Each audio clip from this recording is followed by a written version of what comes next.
সুপ্রিয় দর্শক, হতে চলেছে বছরের দ্বিতীয় এবং সবথেকে গুরুত্বপূর্ণ পূর্ণগ্রাস চন্দ্রগ্রহণ।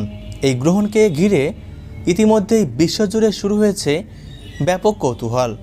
আসুন দেখে নেওয়া যাক কবে হবে এই গ্রহণ, আর কতক্ষণই বা স্থায়ী থাকবে, কোন কোন জায়গা থেকে দেখা যাবে, আর বিশেষ করে গর্ভবতী মহিলাদের কী কী নিয়ম মানা জরুরি। তো এই বিষয়ে সর্বশেষ যে আপডেটগুলি চলে এসেছে তাই কিন্তু জানিয়ে দিব আজকের এই ভিডিওটির মাধ্যমে। তাই অবশ্যই পুরো ভিডিওটির সাথেই থাকবেন। আর আপনি কোন জায়গা থেকে এই ভিডিওটি দেখছেন সেটা কমেন্ট করতে ভুলবেন না। আর এমনই সব সঠিক তথ্য সবার প্রথমে পেতে হলে অবশ্যই চ্যানেলটিকে সাবস্ক্রাইব করে পাশে থাকবেন। দর্শক বন্ধুরা, বছরের এই দ্বিতীয়তম চন্দ্রগ্রহণটি একটানা 3 ঘন্টা 30 মিনিট স্থায়ী থাকবে।